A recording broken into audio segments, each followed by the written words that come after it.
Hello बच्चों, आज हम अध्याय लिंग बोध के भाग 2 पर चर्चा करेंगे। तो बच्चों, इस वीडियो में हम चर्चा करेंगे रूढ़िवादी धारणा पर, आंकड़ों में लैंगिक विभाजन पर और लैंगिक भेदभाव मिटाने में शिक्षा की भूमिका पर। तो चलिए आगे बढ़ते हैं और शुरुआत करते हैं रूढ़िवादी धारणा से। बच्चों, इससे पहले कि मैं आपको रूढ़िवादी धारणा के बारे में कुछ बताऊं, मैं आपको एक संक्षेप में कहानी सुनाना चाहती हूँ।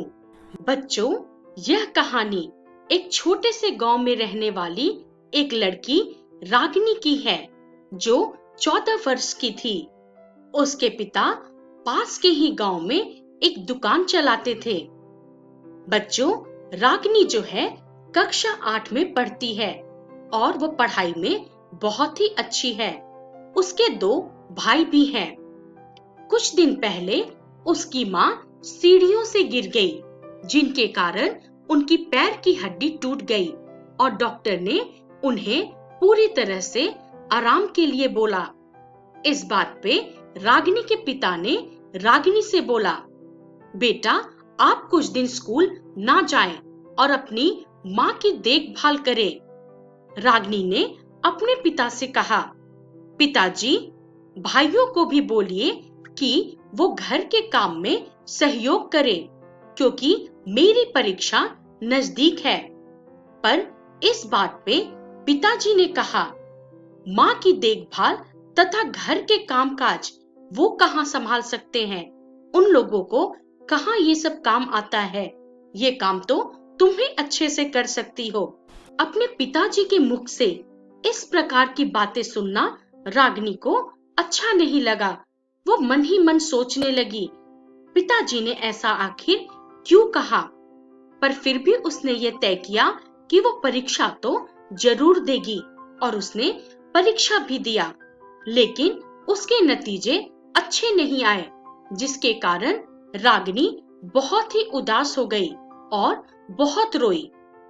अब बच्चों, आप ही सोचो कि रागिनी को अगर कम अंक प्राप्त हुए तो इसका जिम्मेदार कौन था? और रागिनी के पिता ने उससे ऐसा क्यों कहा कि वो ही घर के काम अच्छे से कर सकती है, भाइयों को ये सब काम कहाँ आता है?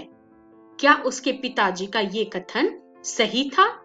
आप ही सोचकर देखो कि जो ये धारणा उसके पिताजी के मन में थी, क्या ये धारणा सही है?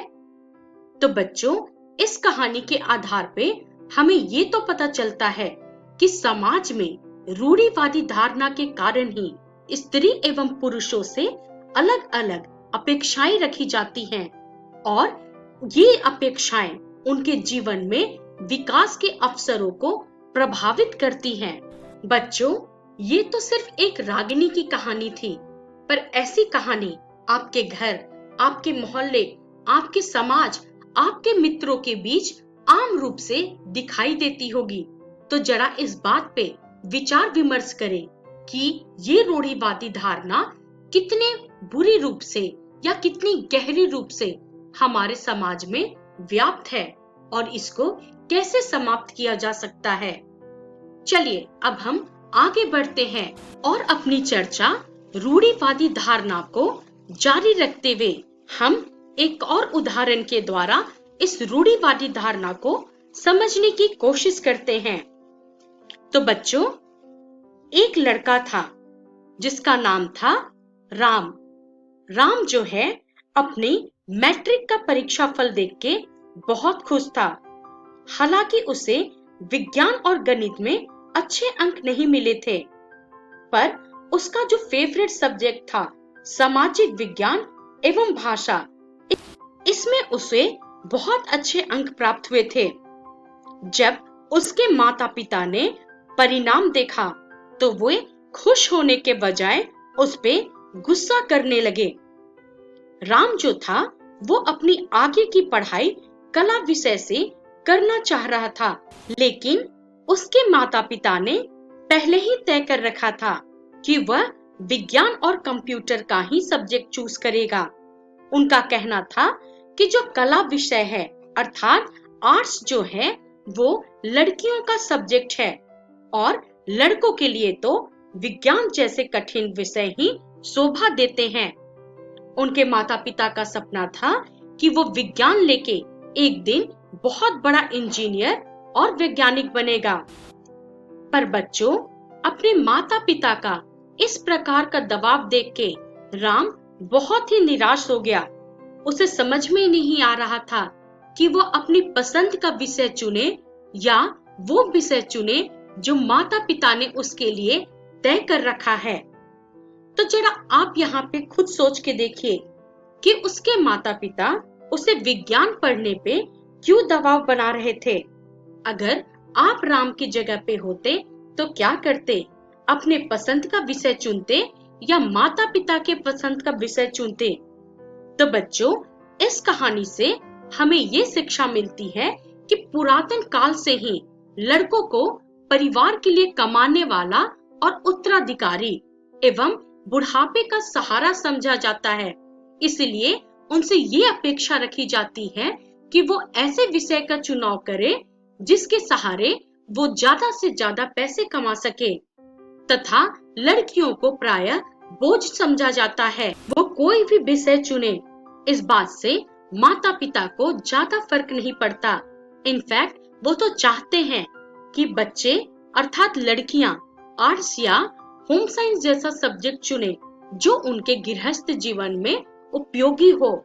तो बच्चों, इस कहानी के आधार पे आपने समाज में व्याप्त एक और रूढ़िवादी धारणा के बारे में जानकारी हासिल की। तो चलिए अब हम आगे बढ़ते हुए आंकड़ों में लैंगिक विभाजन पर चर्चा करेंगे। बच्चों, भारत में 2011 में लिंग अनुपात अर्थात प्रति 1000 पुरुषों पे महिलाओं की संख्या का हम अध्ययन करेंगे। तो आप इस चार्ट को देखिए। इस चार्ट में जो विभिन्न राज्य हैं, उन राज्यों में लड़कियों के अनुपात को दर्शाया गया है।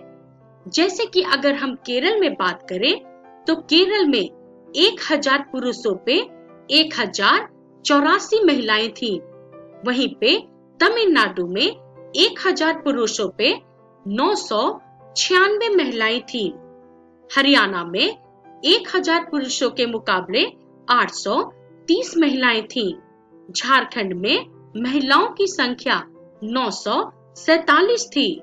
वहीं पे पुडुचेरी में महिलाओं की संख्या 1037 थी। तो बच्चों, इस पार्ट चार्ट के आधार पे हम ये कह सकते हैं कि केरल में और पुडुचेरी में महिलाओं की संख्या पुरुषों के मुकाबले ज्यादा थी, जबकि सबसे कम हरियाणा में देखी गई।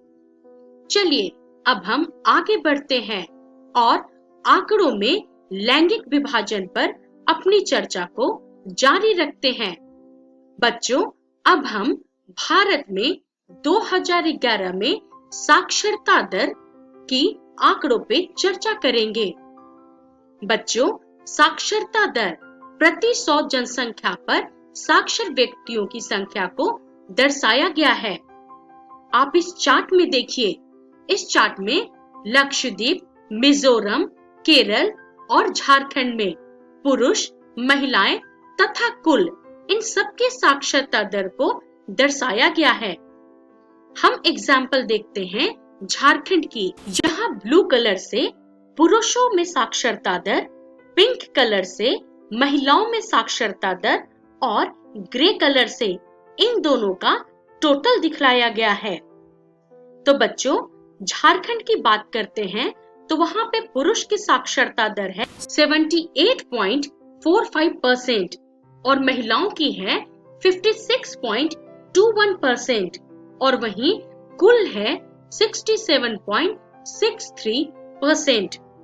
अगर हम बात करें लक्षद्वीप, तो लक्षद्वीप में पुरुषों की साक्षरता दर है 95.56%, महिलाओं की है 87.95% और कुल है 91.85%।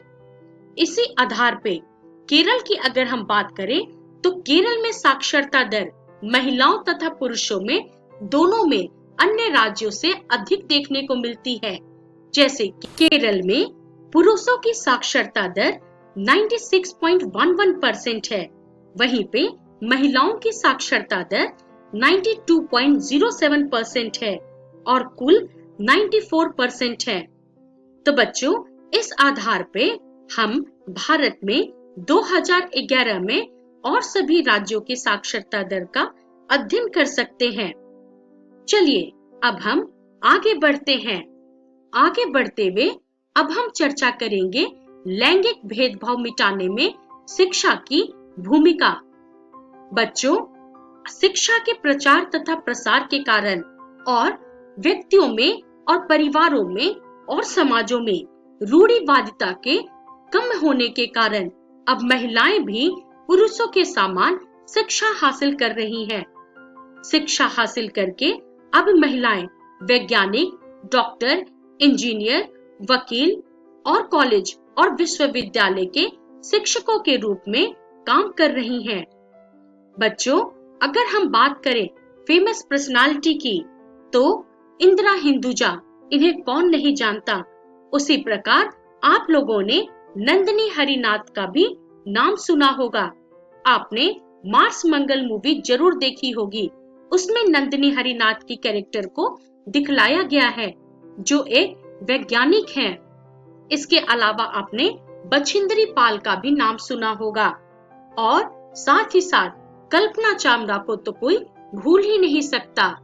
तो बच्चों, ये फेमस पर्सनालिटी जो आप देख रहे हैं, ये शिक्षा के बदौलत पूरी दुनिया में अपना नाम उजागर कर रहे हैं। इसी प्रकार हमारे समाज में अब स्त्रियों शिक्षा को भी महत्व दिया जाता है और स्त्रियां अब हर क्षेत्र में पुरुषों से इनफैक्ट आगे ही निकल रही हैं। चलिए अब हम आगे बढ़ते हैं और अपनी चर्चा लैंगिक भेदभाव मिटाने में शिक्षा की भूमिका को जारी रखते हैं। बच्चों, अब हम बात करते हैं दीपाली अमृत खलखो की। ये दीपाली अमृत खलखो जो हैं, ये झारखंड की पहला महिला इंजन ड्राइवर हैं, अर्थात ट्रेन चालक हैं।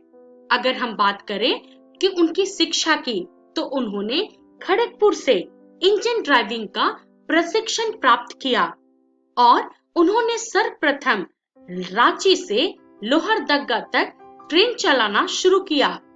तो बच्चों, इस आधार पे हम ये बात तो कह सकते हैं कि आज महिलाएं शिक्षा की बदौलत, अपनी जागरूकता की बदौलत हर क्षेत्र में आगे बढ़ रही हैं।